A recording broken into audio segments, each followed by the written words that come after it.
Colleagues, welcome back to the office and welcome to our presentation for today.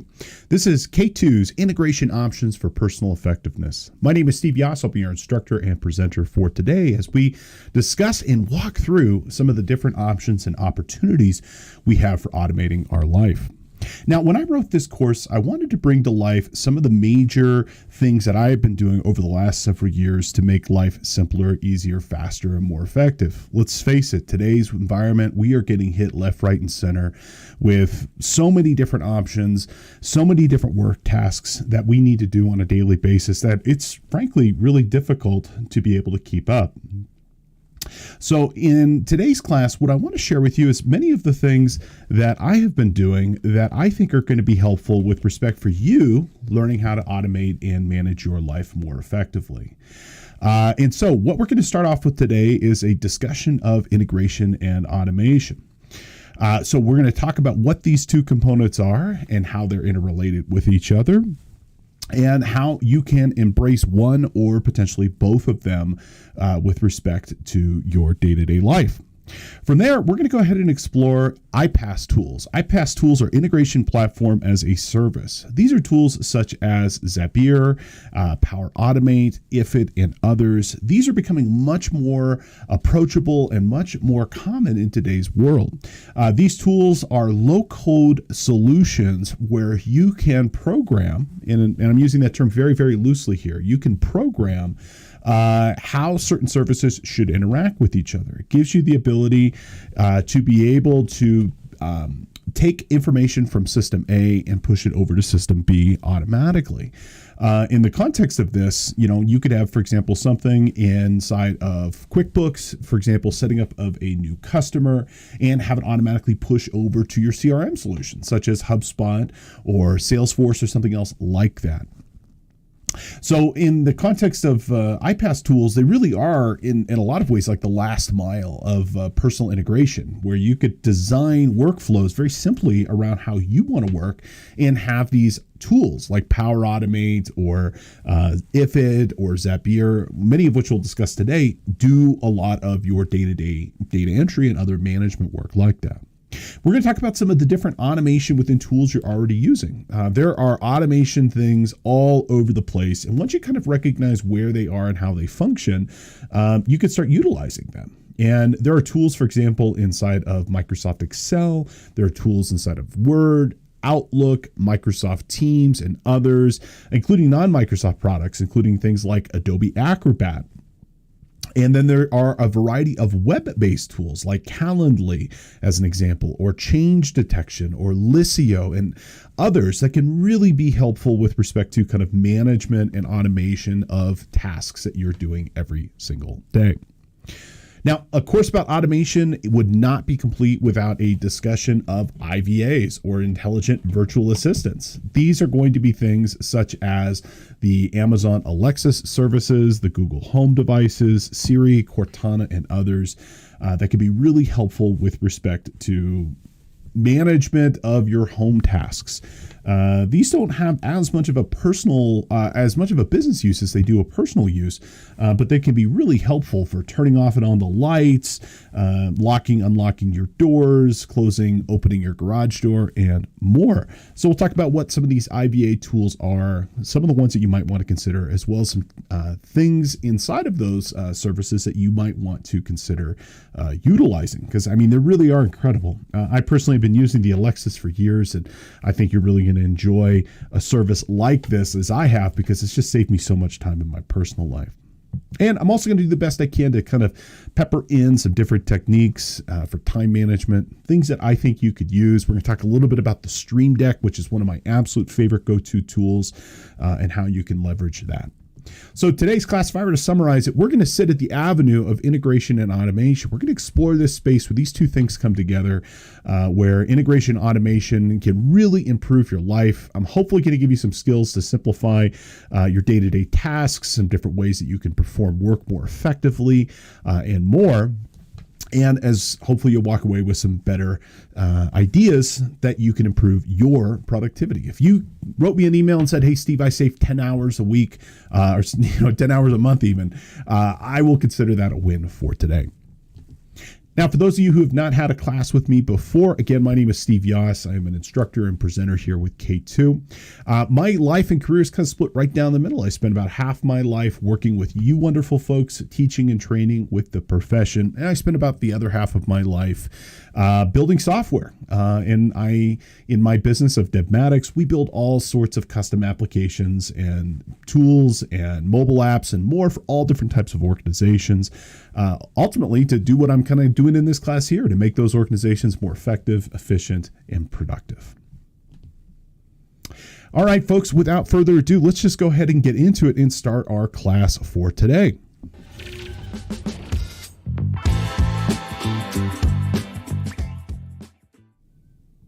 Okay, so in our first section, we're going to go ahead and start with understanding the core principles of integration and automation and understanding why and how these principles are distinct from each other, but then also very much interrelated to each other. Now, integration is the flow of information between systems. Okay, so when we talk about integrating things, we're talking about data or information being easily passed between systems without really kind of any human intervention.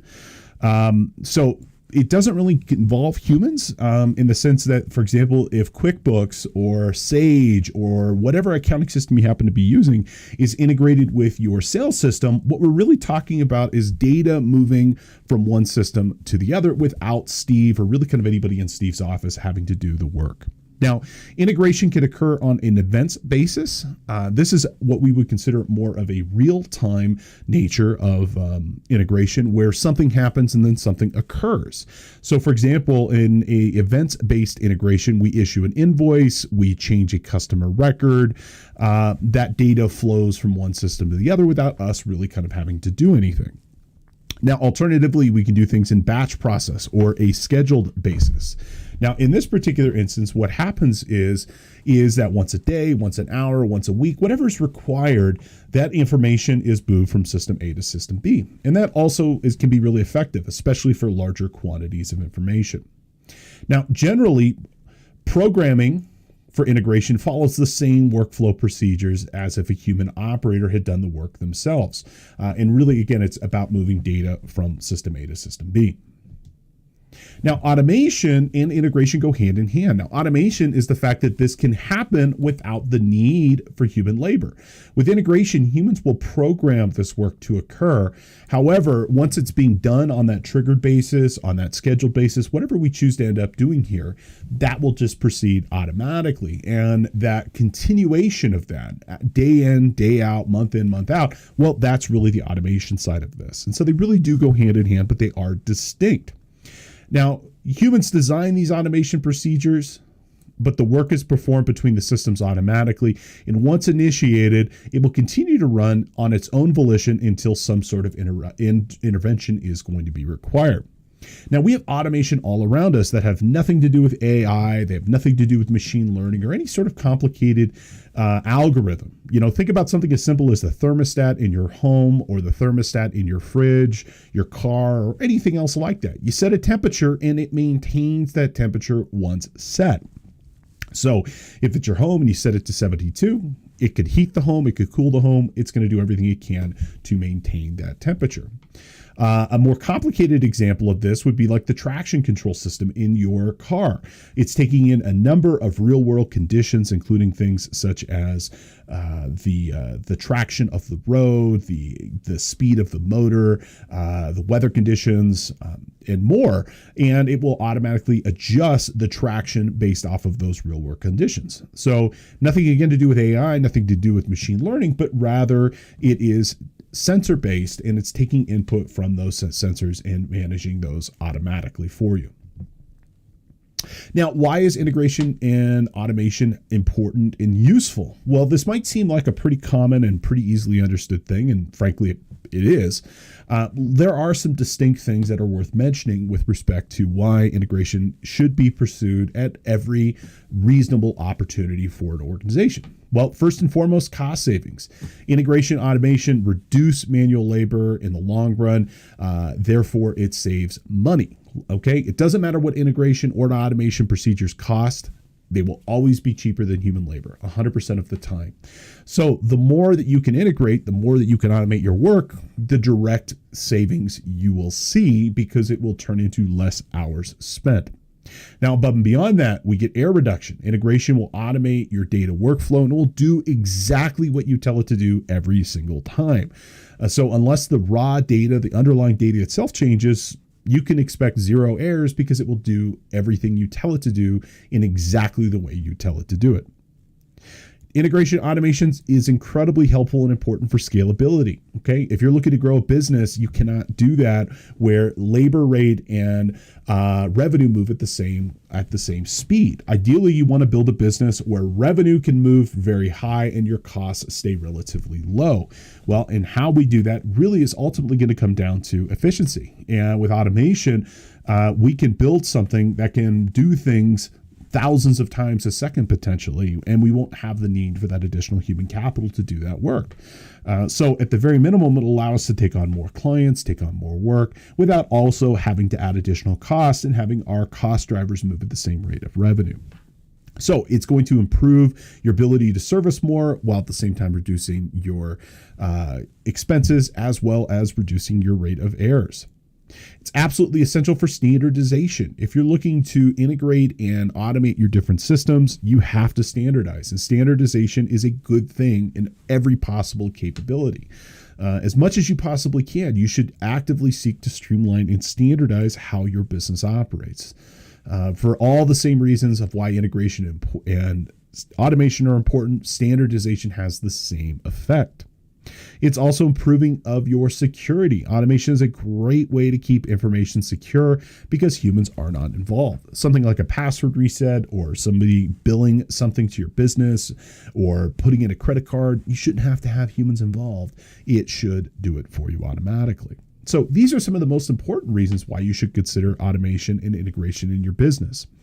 And frankly, there are so many different opportunities to pursue these. Okay, here are some just ones off the top of my head that I think are useful for you to know about.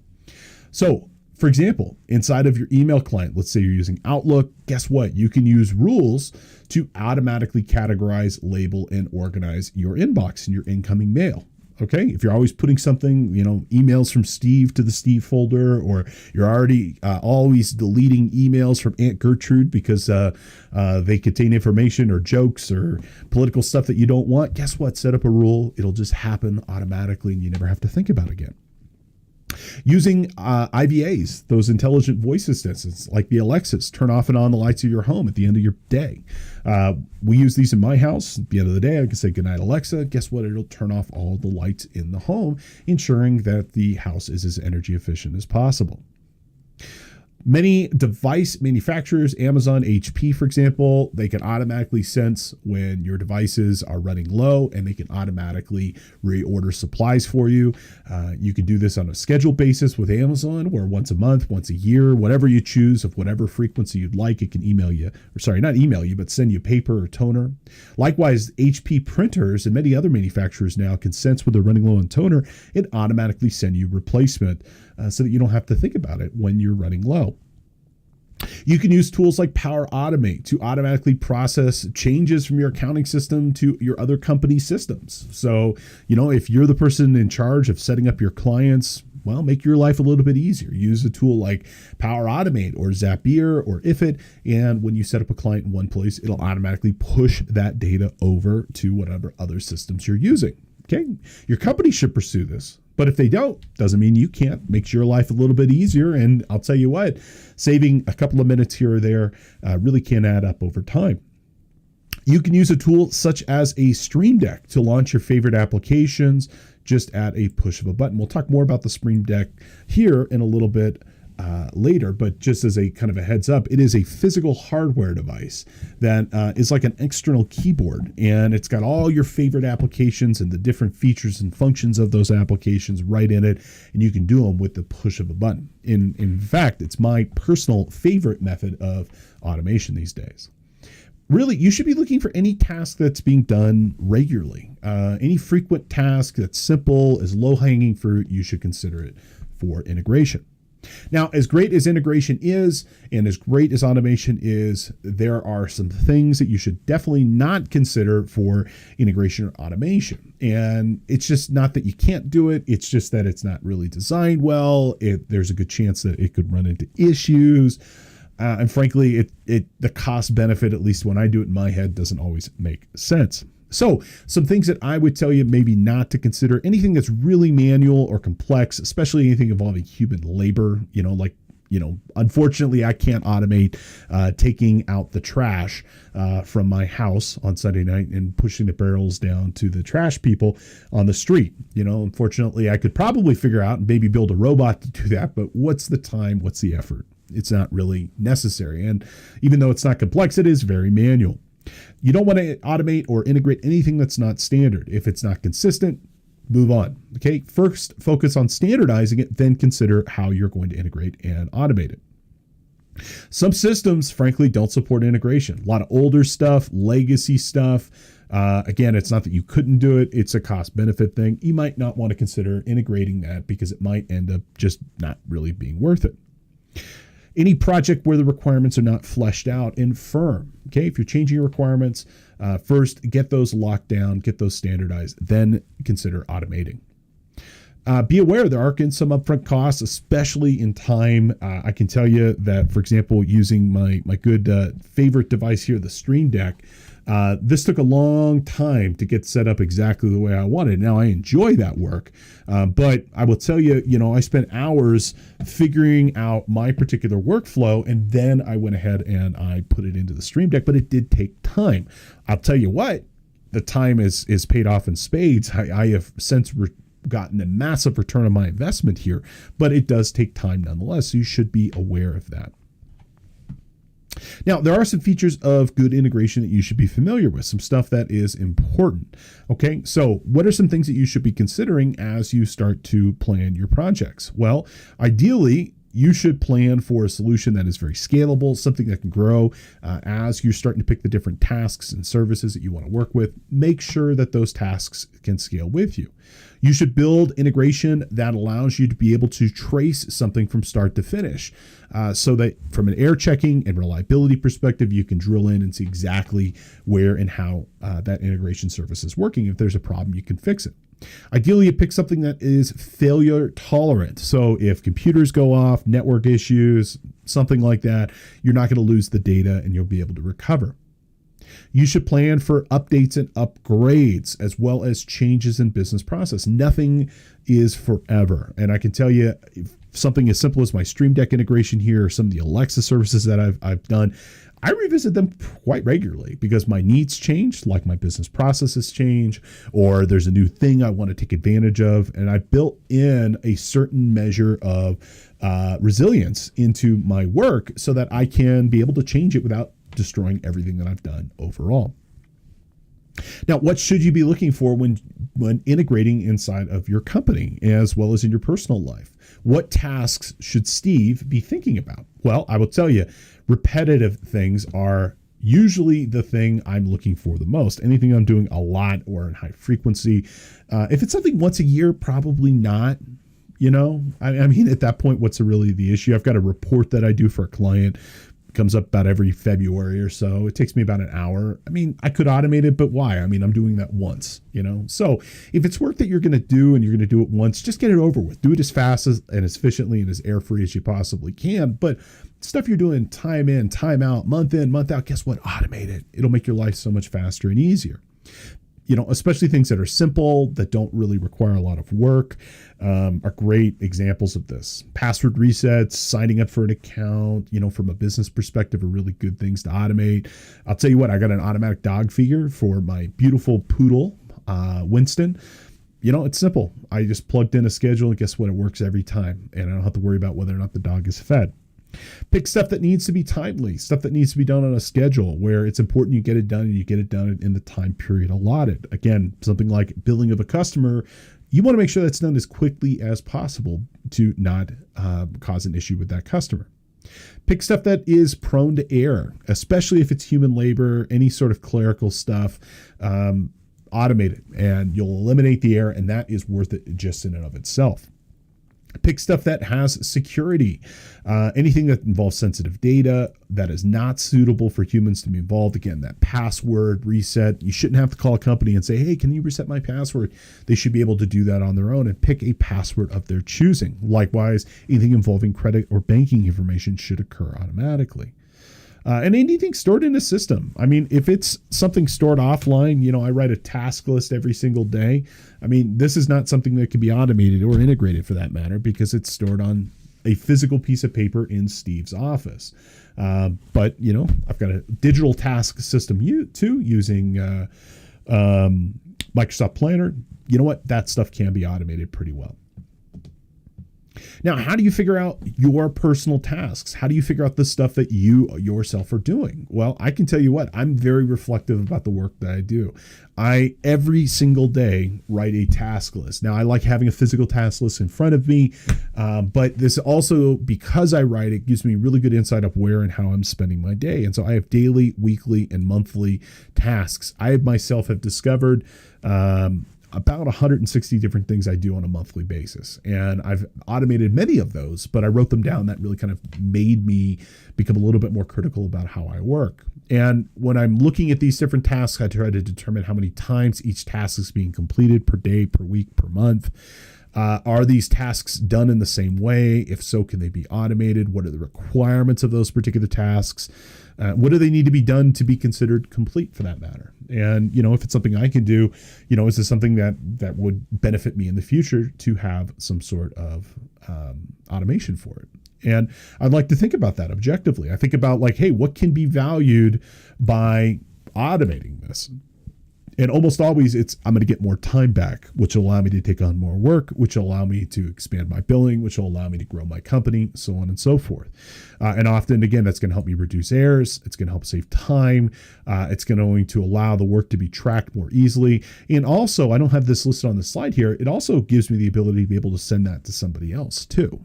So if it's something that can be fairly automated, well, guess what? That's something somebody else inside of my company or my household can manage. But I really try to be critical. I really try to be objective about the different work that I'm doing. And I try to find an avenue of making whatever I'm doing simpler, faster, and easier. Now, we're going to get started here and talking about some of the different integration and automation here. And this is really going to happen through a couple of different methods. Okay, so as you're starting to pursue integration automation in your life, you can do it through integration platforms, which are tools such as If This Then That, Zapier, Power Automate, and others. You can do some integration automation through desktop tools, Excel, Word, Outlook, Adobe Acrobat, and more. We'll talk about a bunch of them. Intelligent virtual assistants, the Alexas, the Google Homes, Stream Deck, lots of opportunities. And you're going to be able to pick not one, but multiple of these different paths and ultimately pick a tool that will work for you and a tool that will help you gain some efficiency. And it's not going to be one thing, it's going to be multiple things that are ultimately going to come into it. So without further ado, let's go ahead and have our first poll and review question. Alrighty, so think to yourself here and pick an answer that you most agree with. Which of the following below would be the best candidate for integration and automation? So what would we want to think about here? Okay, well, the underlying, what candidate, what type of project would be the best for integration and automation? Okay, would I want a project where the underlying raw data changes regularly and the work is performed infrequently? No, that doesn't sound good at all. Would I want to do where a project requires data to be stored offline and not in a system? No, I would not want that. The correct answer here would be when the underlying raw data is consistent and well established and the project task is performed daily. Anything that's really kind of well established and anything that is kind of standard, consistent, guess what? That is going to be something that is going to be a great candidate for integration.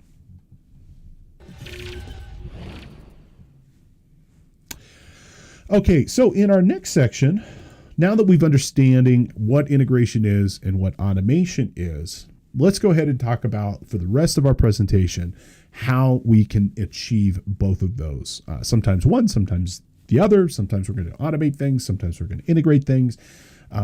It's really it's really player's choice, and you're going to pick the right tool for the right job. But let's talk about some of the different methods now, getting into the technical side of this, of how this can be achieved.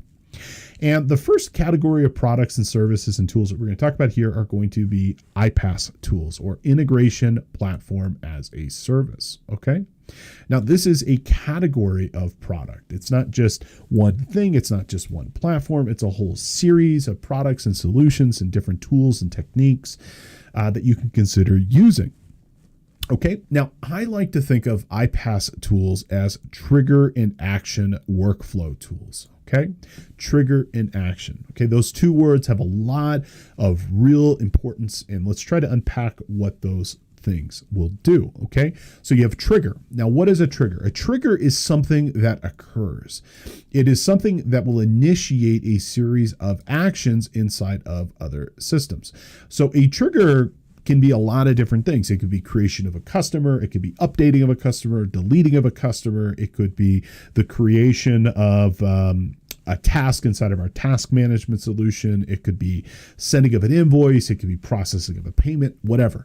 But it's a defined thing that occurs, okay? It's something that there is a definite before and an after of what occurs that will ultimately kick off a series of additional actions. These IPAAS tools can be a one-to-one thing where one trigger equals doing something in one of their places, but more often what we're seeing is a whole set of workflow where a trigger will occur in one thing and will initiate a series of multiple different actions in lots of other solutions working on behalf of the customer, of the user, of the vendor, of whomever is required here. Okay. And so it could be, and we'll talk through some different examples here. Customer gets created, and then that customer record from system 1 goes to system 2, 3, 4, and then finally an email gets kicked out to that person.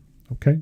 What I want you to know is a trigger is something that happens. Actions are things that the automation and integration will occur on behalf of that user.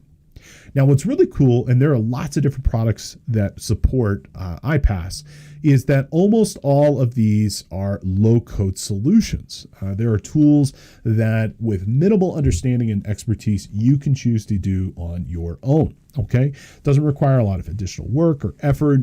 It's all going to be relatively simple, and all of the work itself is going to be done on either a web browser or through a mobile app.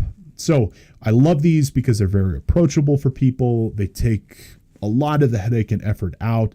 For all intents and purposes, it's like a black box to you, in the sense of how it goes and does the authentication and the data transfer, the administration, the management. I mean, all of this just occurs in the background. All you really have to focus on is the inputs and the outputs. And because of this, it makes it a really good option for lots of different projects. It's really cool if you're getting started, exploring options. And because all the logic and programming is in the IPAAS tool itself, you don't have to really learn any technical thing. It'll just do the work for you. So if you're a person just kind of getting started with some more of the technical and automation stuff, guess what? This is going to be a really good solution because it's just going to work really, really well for you, and no need to learn any programming. But I will point out, can't hurt. Now, some examples, these are going to be a little bit more business focused, but just imagine you're a controller, you're an accounting person inside of a company. Here are some different things that you can consider to do. Okay. Now, IPAAS tools can be used to do a lot of routine business things. Okay. Let's use our accounting system as an example here. Well, a trigger could be that a customer record is created inside of QuickBooks, while the action, the IPAAS tool, if you're choosing, create the customer record maybe in your CRM solution, Salesforce, HubSpot, Dynamics CRM, or more. Okay. Another trigger. Okay. Salespeople have their own tools. They've got Salesforce, they've got HubSpot. Well, they go and they update the customer address inside of HubSpot. Well, guess what? The IPAAS tool sees that update had occurred, and then we'll push it back to the accounting solution, back to QuickBooks, so that the invoice gets sent to the correct address.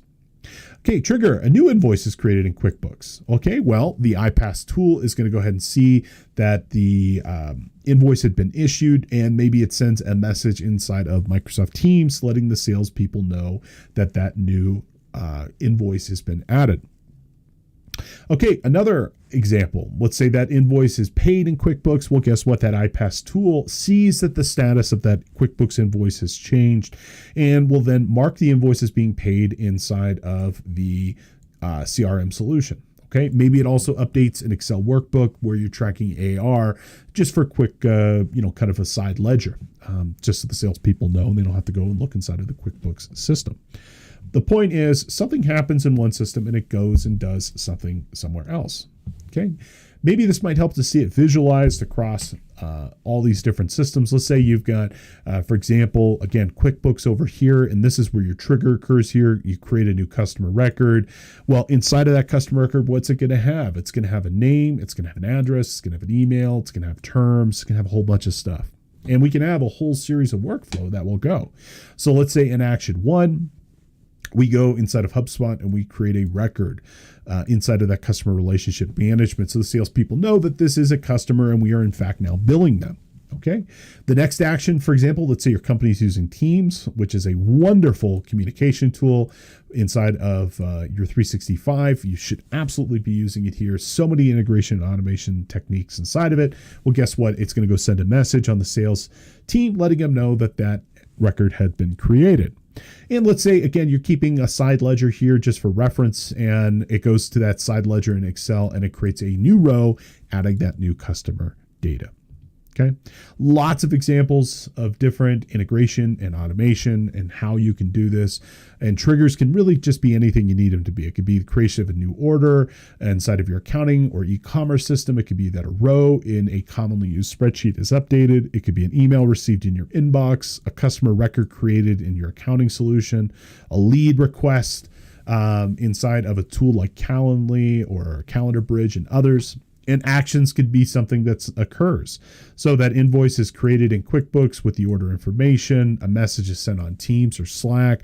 That attachment of that email is included into a SharePoint folder or Google Drive folder. A calendar invitation is created and sent to all relevant people. And a specific spreadsheet is updated with whatever information is required. Now, in this category product, there are lots of tools that you might want to consider to use. And here are 8 that are listed that you might want to consider. Each have their own different benefits and powers and capabilities that are useful for you to know. The first one, and the one that we're probably going to talk about the most today, is Power Automate, which is from Microsoft. It's part of the Microsoft 365 ecosystem of products. And for many people, it'll probably be the overall best solution for lots of reasons, including the fact that it's part of 365. If you're looking to automate some of the stuff in your personal life, well, you've got a tool called If This, Then That. In a lot of ways, this created the space of low-code integration tools. It's been around the longest, primarily focuses on home, Internet of Things, and other personal projects, but a really compelling product to consider. There's a tool called Zapier or Zapier for those of you who are listening up in Canada. And this tool is a great option when a lot of touch points are going to be web-based, and it's got the biggest number of products and services it works with, over 3,000. One of my personal ones, and one you probably wouldn't come across unless you were watching this class, is N8N, which is a really cool solution that is 100% free. The other products that are listed here are things you're going to have to pay for. N8N is a open source and free solution that you can just download and run. And while it doesn't have nearly as many connections as Power Automate or Zapier, it's a free tool and it's a great way of just trying things out. And for our Zoho users, Zoho has its own tool, which is Zoho Flow. Now, if we compare these products across the board, here's a kind of a look between them. All of them will work on a variety of different touch points, both personal and business. Some will specialize more in others. Most have a free plan. All of them will have paid plans. Most of them will speak to lots of different commonly used business products and services. They do vary in their complexity. In my opinion, as somebody with, I would say I'm definitely on the right side of the technical skills, I find them all to be quite simple and easy to work with. If you're a very, very, very basic user here, I think you'd probably find If It to be the simplest and easy. And if you were If you were asking me the hardest of these solutions in here, I would probably say it would be N8N, just because of how many different ways it can be deployed, and the fact that it is a standalone application. I would say Power Automate and Zapier, they're probably going to be the ones that I think most people are going to be the best suited for. All right, folks, let's go ahead and have another review question.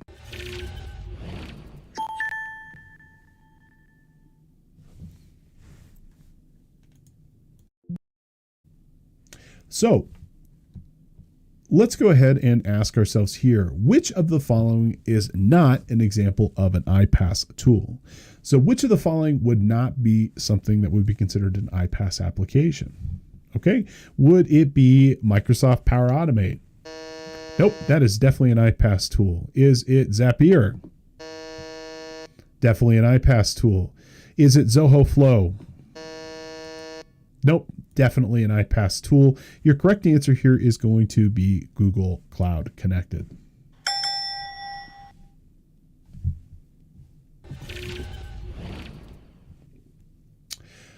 Now, the tool that I think is worth kind of exploring on its own and giving its own specific time, and going to be the tool that we're going to talk about probably the most here, is going to be Microsoft Power Automate for lots of different reasons, but the biggest of which is that a lot of our listeners and watchers are going to be part of Microsoft 365 and are already using several different Microsoft applications. So I think for a lot of you, this is going to be the most approachable solution to consider to use. Now, you can check this out by going to powerautomate.microsoft.com. Okay. And some of the things and features and benefits that it touts, well, really, it's about automating quickly and more securely, empowering everybody to build their own automated business processes with really kind of no work or effort on your part other than the initial setup. It's a low-code solution, drag and drop, where you can have lots of pre-built connectors, lots of templates that you can consider using and leveraging so you don't have to do a lot of work yourself. They've also got some advanced tools, including their process advisor, which can give you recommendations on your existing flows, insights on how they work, function, where errors can occur. And for our really advanced users, they've got some enhanced workflow tools using things such as their AI builder, robotic process automation, and more. You can build processes for extraction of features of documents, so pulling out, for example, invoice number and date from an invoice, and automatically importing that into your accounting system. You can also build processes for management approvals, detecting things inside of images, extracting text, and more. It's really compelling. Now, Power Automate works with lots and lots and lots of different things, hundreds of different applications. I would say it is especially powerful, though, for integrations to, from, and involving other Microsoft services. So in terms of 365, there are dozens of products included in your subscription. Power Automate is going to be really good because it could just easily push and pull data to and from those different applications. Now, it does work with lots of external services too, services like MailChimp or various accounting products and more. But really, I would say where it really shines is going to be with things already inside of 365. Now, one of the defining features that makes Power Automate different and better, in my opinion, is the fact that it works really well with both cloud-based data and on-premise data. And that's because of what a tool they have called the Data Gateway. The Data Gateway is a product that allows you to be able to connect your local on-premise information directly up to the cloud and be able to pull that data into your automation inside of Power Automate. Okay. And so ultimately what this is doing, it allows you to be able to connect products and services, whether they be in the cloud, whether they be in your local network, in your company's data center. It allows you to connect them together and ultimately allows you to let them speak to each other. And to be clear, they're not really speaking to each other. They're speaking to Power Automate, and Power Automate is speaking to each of them on their own. It's the universal translator, if you will. And it allows you to be able to move data between these different connectors pretty succinctly and easily, with Microsoft sitting in the middle, taking care and leveraging the Microsoft 365 cloud for that matter. Now, there are some specific benefits. Okay. Again, the first one, it's a Microsoft product. Okay. The old adage that nobody ever got fired for buying IBM or Microsoft. I mean, it's really true here. It is a fully fledged Microsoft product. So it has the Microsoft seal of approval. Security, authentication are second to none. And frankly, the best. It's not that the other products are bad. They're all using relatively the same security settings, the same manner and methods of connecting, but I would say Microsoft is its own thing, and it works incredibly well. So this is part of their Power Apps line of products, and I will point out it is really easy, especially if you're a 365 licensed subscriber, because you just add this in addition to your 365 licensing fees. Okay, so just be one more thing, and you don't have to buy it for the whole company. You can just buy a license for those who need it. It's got really simple and easy integration with Azure. If you're already using Azure for your business cloud, guess what? This plugs directly in, and you will give access directly to Power Automate to your data and your applications inside of that Azure cloud. Really good security, really good privacy. And one of the really cool things I do like about this are the pre-built templates that allow you to get started. Lots of different pre-built templates for supporting all different types of applications and really allow you to harness the power. Now, as great as Power Automate is, there are some specific and unique challenges that we should be familiar with. Like all IPAAS tools, it's a pretty significant learning curve. It takes more time to get started in implementing this tool than you're probably thinking. It's not hard per se. I will say it's tedious and it can be laborious. And if you're not familiar with products like this, it can certainly, warp your brain a little bit when you start to, understand the nature of how they work. And so I will point out that kind of upfront learning curve can cause frustration and reluctance to utilize the tool. But maybe not every single person inside your company is using this. Maybe you have a couple of designated people who design flows and automation procedures for the rest of the organization. Power Automate is not a free tool. There are licensing costs that go along with this. So please be aware that this is going to be a service you have to pay for in addition to your 365 licensing. Other tools like Zapier or N8N, they can either be free and open source or they could offer a free tier. Power Automate does not. They do offer a trial, but it is not a free tool. Okay, as with all IPAAS tools, they will work until something changes. So they will work into your underlying data and workflow changes, which is then going to ultimately cause your flows to stop working. Okay. Now, Power Automate is a great tool for ad hoc or one-off project. Sorry, it is not a great tool for ad hoc or one-off projects. As with all IPAAS tools, it's primarily focused on repetitive tasks. So don't do this if you're doing a project once. Do this if you're going to do a project lots of times.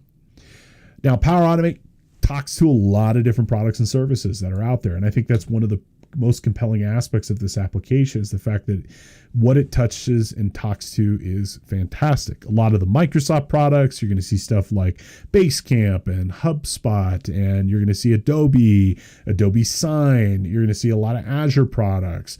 There are hundreds of different tools. And there's also lots of different templates that you can consider using as well. There are lots of templates to do lots of different things. And I think this is one of the really nice things about Power Automate compared to some of the other products is that with these templates, you're not starting off from nothing. You've got at least something to give you an idea of different ways people are using this product. So here's one, for example, start an approval when a file is submitted to SharePoint. Okay, they're using the approvals process where people can verify and agree to signing off on something. Okay, notify a team when a planner task changes status. So if you're using Microsoft Planner, something changes, send a notification out to teams to let people know. Save comments on Instagram posts to a Google Sheet. So after you post something on Instagram, go and pull down all those comments and save them. In this case, not even to Excel, to Google Sheets. Protect the PDF document with a password and then send via email. Send an email when an event is added or deleted in Outlook. Send a customized email when a new file is added. Lots of different ways you can automate your tasks. There are 3 types of tasks or flows inside of Power Automate. You have automated flows, instant flows, and scheduled flows. That kind of goes back to the exact methods I told you. You can have a trigger, and you can do things on a trigger basis, or you can do things on a scheduled basis. On a trigger basis, it's triggered by an event. Email, something gets added, mentioning of a company or a person in social media. It sees that occurs and then will do those particular tasks on your behalf. We have instant tasks. Basically, you got a button on your desktop. You click a button and it does whatever work you've asked it to do. For example, sending a reminder to your team from your mobile device. You could hit something like an app on your mobile device and it'll just go ahead and do that work for you. And you can also set up stuff to run on a daily, weekly, monthly basis. Backing up of SharePoint, moving up data from system A to system B. The point is you could set your flows up to really kind of manage anything and everything that you might want. Now, some of the more complicated and powerful aspects of Power Automate, they've got this robotic process automation, RPA, which basically is a UI-based automation, user interface, where it's going to watch you as you work and then build integration based off of how you physically do the work. Pretty nifty. That AI builder, building automation and finding insights using AI modeling, and really it's machine learning more than anything else. And then also their process advisor, simplifying what you do by finding bottlenecks and helping you discover ways of eliminating those bottlenecks inside of your day-to-day work. Now, Power Automate is not free. It is a solution that is going to require licensing. So you've got a couple of different paths of licensing. Most commonly is the price per user. At the time of this recording, it was $15 per user per month, allowing individual users to build unlimited cloud flows based off of their specific needs. Okay, they also offer a higher tier of this at $40, which includes that robotic process automation that I mentioned a little bit ago, as well as their AI builder service with some specific credits. But let's say you want to have a task and a flow and you want it to be available for everybody. Well, that $15 per month can be pretty pricey, So you can also just do it per automation and make it available to everybody in your account at $100. And that'll get you 5 flows per month and it'll allow you to be able to utilize this across your whole company. Now, one other tool that's worth mentioning inside of Power Automate here is going to be the data gateway. And the data gateway is the ability to be able to connect on-premise data up to the Microsoft cloud. Okay, and they can do everything from connecting traditional spreadsheets to your actual databases inside of your corporate network, your data center, more like that. I will point out you do not need to get a gateway if all of your data is already in the cloud, and specifically like an Azure or through some sort of SaaS, software as a service environment. So it's really useful for organizations that have some data locally and some data up in the cloud. And it's really helpful for organizations that are looking to connect both their local stuff as well as data that is in the cloud. And the typical flow, you've got your raw data, you're going to connect through some sort of typically ODBC, Open Database Connectivity. It's a standard for interoperability of databases. And then ultimately up to that data gateway, and it'll just work and function directly on your behalf. And simple, easy, and really good to go. All right, folks, let's go ahead and have our next review question. When do you need to use a data gateway? How convenient for this question. Okay, do you need to use a data gateway when the data is natively in a cloud database, for example, up in Azure? No, you do not. Do you need to use a data gateway when it is inside of a Power BI app? Nope. Guess what? You don't have to do that there. When the information is manually inputted into a solution such as Power BI or other Power Apps. Nope, you don't. You really only need to use a data gateway when the data resides on a local computer, the system resides on a local computer, and it's not coming in through another Microsoft Power App or through Power BI or through a cloud service such as QuickBooks. It really only has to come in when the data is inside of something locally on your computer. Now, we're going to discuss some of the other IPAAS tools here just for a minute, and then we're going to go ahead and take our break. But there are a couple of other tools and services that are worth mentioning, and I'll briefly go through what these are and how they function and why you might want to consider them. But remember, you can also check these out in the slide materials, and if Power Automate doesn't fit your needs, maybe consider a different tool.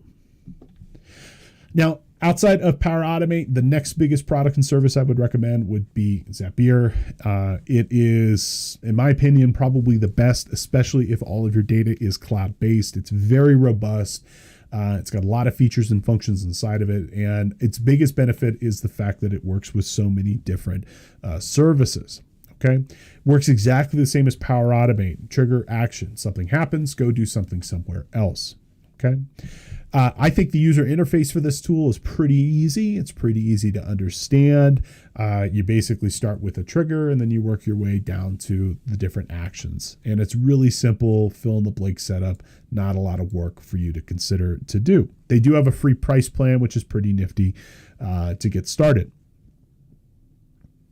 Now, another tool for those of you who are in the Zoho ecosystem of products and services, which is a wonderful set of products to better manage your business. And one of the powerful things about Zoho is when everything just kind of comes together under one platform. So it's a great competitor product to 365. And they have Zoho Flow. Again, also trigger and action. It's all web-based, point and click between the different services and solutions. And I would say where Zoho really shines here, it's got great pricing, $10 or $24. Okay, so and what I'm going to point out here, this is for the entire organization. So I think that, cost effectively, it's one of the best out there and best bang for your buck. And it supports a wide range of connections. Now, it's really good within the Zoho ecosystem, but beyond Zoho, it does connect to over 650 other services, including QuickBooks, Stripe, Calendly, Google Calendar, and more. And again, it's got a really simple interface, drag and drop. You pick the solution, the product that you're looking to do. It connects them all up to each other. You can do multi-step where it does this, then does this, more, and it just will continue to do the work for you.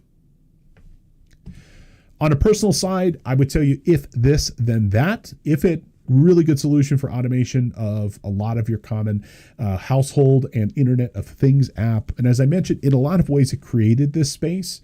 Their tool's been around since 2011, definitely predating many of the bigger solutions on the product today. And it's really designed around personal and Internet of Things and home needs. So a lot of social media connectors, things for sports, things for college sports.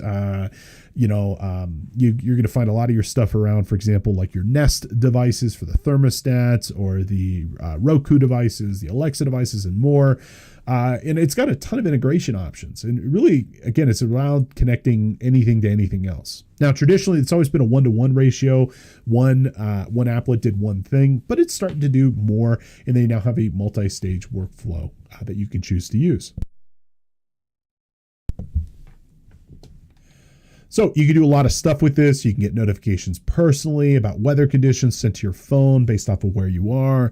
You can get notifications that if certain stocks go above or below to send you an email or a push notification. You can set it to automatically download tagged photos of yourself from social media to your Dropbox or Google account, back up your contact records from one service provider to the other, and more. Okay. And they also have a free version of this. So if you're looking to get started here, pretty good solution to consider. Now, speaking of free, another really good solution to consider checking out as well is going to be N8N, their community edition, totally free. And it's also open source for those of you who are concerned about privacy. You can run 100% of this right inside of your direct ecosystem. You can run this 100% on your own. Which is really cool. It's super extendable. You can create your own integration services. It's going to be a little bit more complex than the other products and services.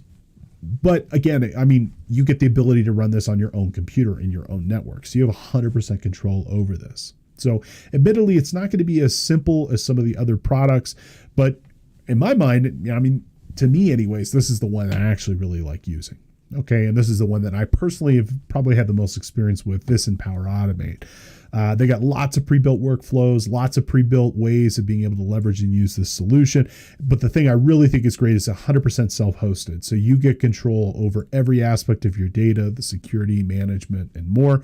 But if you don't want to use this tool for your business, you don't want to take the headache of managing it, configuring it, and updating yourself, they do offer a paid service. It's identical, but it's essentially just managed for you. Okay, now with respect to one additional product and service that you might want to consider in conjunction with, to your integration platform as a service solutions would be a tool called CData. Now, IPAAS tools are great for connecting and bringing your data together But CData is a helper tool, and it's going to give you access to the actual data itself. Okay, so especially if you're on-premise solutions where you've got either databases or spreadsheets, you need something to be able to connect those things up to the cloud and up to these IPAAS tools. And what CData focuses on is they make connectors for pretty much every major business accounting, CRM, ERP solution out there, making the actual data itself easy to access.